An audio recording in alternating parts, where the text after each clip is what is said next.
գողացել են։ Հիմնականում կանանց եւ ստիպում են, որ անառակությամբ զբաղվեն այս մեր շնության հետ է կապված եւ գողություն եւ շնություն։ Եվ սա նաեւ մեր հայ կանանց է բնորոշ, որ գիտենք այսօր եւ Թուրքիայում եւ նաեւ արաբական էմիրություններում այսպիսի բաներ են կատարում։ Այսինքն այս երբ որ մարդը այս գողության եւ անպատժելիության գաղափար ունի,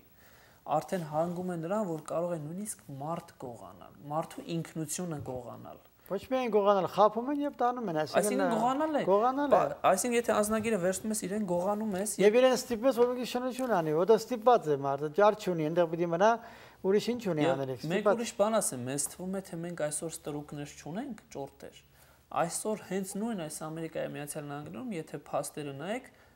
100,000-ավոր ճորտեր ու ստրուկներ կան։ Ստրուկ բառի բուն իմաստով, որոնք հիմնականում բերվում են երրորդ այսպես կոչված աշխարհի մարդկանցից, հիմնականում Ասիայից։ Եվ վերջերս էր, որ մի հսկայական նորից մարդկանց խումբ ազատեցին։ Այսինքն այս ամենը կա եւ մարդը ուշադիր պիտի լինի, փոքրիկ բանից կարող է սկսել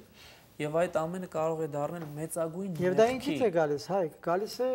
ոչ քրիստոնյա լինելուց կամ ոչ հավատքով լինելուց, կարևոր չի ինչ հավատքի մեջ ես, այսինքն մենք իբրև հայ քրիստոնյաները միշտ մեր ժողովրդին խորհուրդ ենք տալիս կամ ասենք թե փորձում ենք իրենց բացատրել, որ մեր հավատքը զորավոր է, քանի որ 2000 տարի մենք այդ հավատքի մեջ ենք։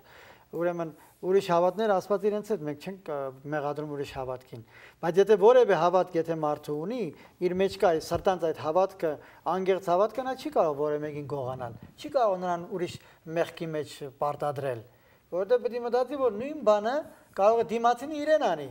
Արդյոք դա իրեն հաճելի պետք է լինի։ Ոչ։ Ճիշտ է, ոսկե օրենքը միշտ մարդի ականջին օղ անի եւ շարունակի ինչ կուզես, որ ուրիշը քեզ անի, դու նույն նրան արա։ Հիմա մեր այսօրվա նյութը անառակության, շնության եւ գողության մասին էր։ Մեր աղոթն է, որ Աստված բոլոր մարդկանց խելք շնորհի, կամքը զորացնի, հավատքը զորացնի, որպեսզի այս երկու մոլություններից հեռու մնան եւ չփորձեն իրենց դիմացին այդ վիճակին հասնել, որովհետև ինչպես ասացինք, շնացնողն եւ շնացողն էլ երկուսն էլ մեղքի մեջ են, կամ գողություն անողը եւ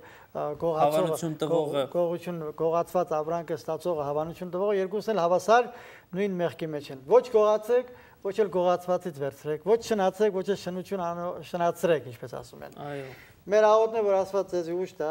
եւ մենք մեր աղոթքով կուզենք ավարտել այսօրվա մեր Քրիստոնեական դասերակցություն հաղորդաշարը։ Հանուն Հոր եւ Որդվո եւ Ոգու Սրբո ամեն։ Տեր, երկնքի եւ երկրի, արարիչ բոլոր արարածների, տուր մեզ շնորհ սուրբ երկյուղով, ամբողջ սրտով ու բովանդակ մտքով միշտ պաշտել ու սիրել քեզ եւ մեր ողջ զորությամբ պահել քո պատվիրանները, որպեսզի մեր ձեռքերը հավատով դեպի քեզ բարձրացնելով հանաբաց փառաբանենք քո օրհնյալ եւ սուրբ անունը այժմ եւ միշտ եւ հավիտյանս հավիտենից ամեն։